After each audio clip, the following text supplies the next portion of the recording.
All right, so I knit the Musselburgh hat. I want to say Musselburgh, so that's what I'm going to call it, the Musselburgh hat. I knit the Musselburgh hat. I've heard a lot about this hat, and I've heard a lot of raving about it, but I'm going to share my thoughts and show you the FO here in a second. You can probably see a little bit of it sticking here at the bottom. But let's do a try on real quick. Okay, so I made it very long because I wanted it slouchy, right? So I want it to hang a little bit in the back because preferably I like all of my beanies like that. And then I did it 2-color. So I have on the outside here, I have my color Sweater Weather, and I used DK weight on both colors. So I have Sweater Weather here, and then I have Forks Washington here, and I'll go ahead and flip it so you can see what Forks looks like as the dominant color. And here is Forks. Now I wanted to do a light and dark because in the fall and winter I like having both options. So if I'm wearing a darker outfit, I can wear my Sweater Weather, and if I'm wearing a lighter outfit, I can wear my Forks. So what did I think about this pattern? That's a great question. It's a very easy pattern. It's a very quick working pattern, and as you probably saw from the beginning of the video, it was only 2 days from cast on to finish, and you can't complain about that. So uh, what would I do different next time? So next time I would definitely do it in a lighter weight yarn. So this is very thick and very bulky up here at the top, which is great if you like that, if you live in a warm or a colder climate. I live in a warmer climate, so I feel like that's going to be a little bit much in the winter, but you never know. We'll see what happens. Second, I would definitely swatch beforehand.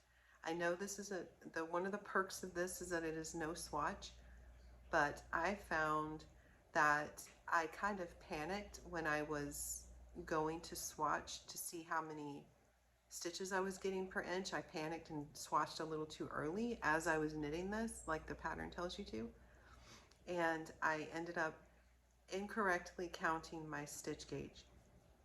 Excuse me. I ended up incorrectly counting my stitch gauge, and as I knit more, I was thinking to myself, this beanie's coming out very large. Like, I've knit beanies for myself before, and I don't recall them being this big. And then come to find out that I had measured my stitch gauge incorrectly, and I had increased way too much. So that is the first thing I would change. The second thing I would change is that I would make the medium. I wouldn't make the large.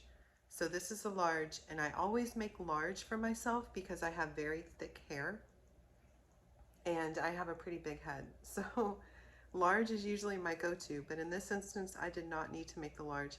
I probably needed to make the medium.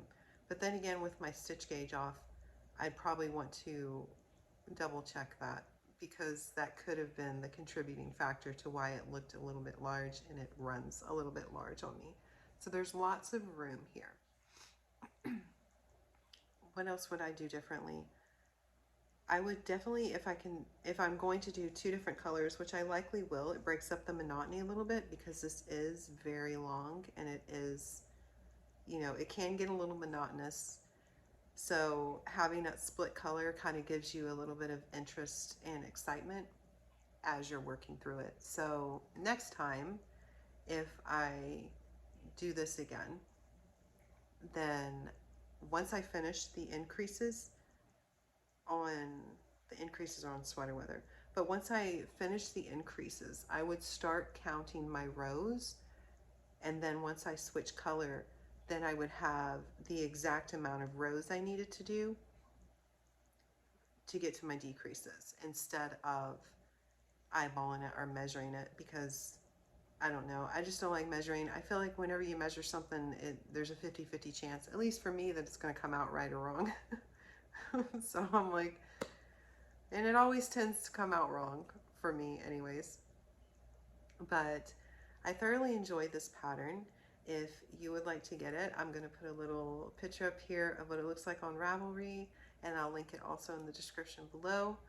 But I also show off my colorways too. So here is Sweater Weather. This is the color I used on this portion of the hat. And here's Forks Washington, which is the color I used on this portion of the hat. And yes, Forks Washington is a colorway that pays homage to the Twilight series. So I wanted something that kind of gave that moody, rainy feeling, greenery. So yeah, if you like this video, I know this is different than what I normally do, but I wanted to kind of do a vlog style day in my life. And I really enjoy watching that kind of stuff on YouTube. So I was like, if I enjoy watching it, then maybe I'll enjoy creating it. So I'm giving it a go to see kind of what happens, see if I like it. But if you like that, then I'm going to be doing another FO video very similar to this one. And I'm going to be doing my Haunted colorway. So this is my colorway Haunted, and this is in the bulky weight. And I'm going to be making a chunky knit cardigan with this to knock off another bucket list item. So I have a fall and winter knitting bucket list that I'm trying to get through. And I say trying, I'm being very successful about it because I'm already 3 FOs deep into my fall and winter knitting bucket list, and it's only August 5th. So I knit 2 pairs of socks. I'll put those up here now. So the first pair I knit, I used some stash yarn that I had, and that was a very beautiful green colorway that reminded me so much of asparagus, but it was not called asparagus. I don't know what it was called. And then my second pair of socks here, oh my gosh, this is my colorway Glass Gem Corn. And when I tell you, I have never cast on a colorway so fast. I dye lots of colorways and I'm constantly experimenting in the dye pots. But this one had my heart from the moment I poured that last color. And I knew I was going to cast on so quick with this colorway, and I knit this beautiful pair of worsted weight socks that fit perfectly. And I made sure that I was so meticulous about getting gauge, counting the rows, making sure that these socks fit incredibly because I wanted to keep these socks forever. They're just so beautiful. And that colorway is stunning. If you haven't checked it out yet, go to my shop. My website is mountaintopyarn.com, and you can check out Glass Gem Corn there, even if it's just to look at it and tell me what you think about it.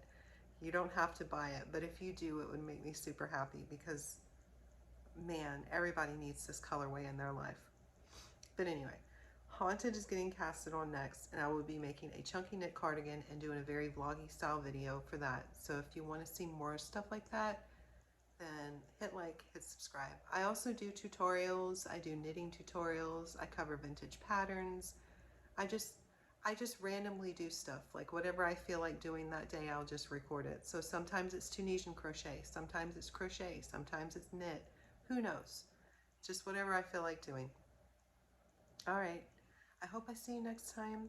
And if you have any suggestions or any comments you'd like to leave, go ahead and leave them below, and I respond to them almost immediately because I like talking with you guys. All right. Bye.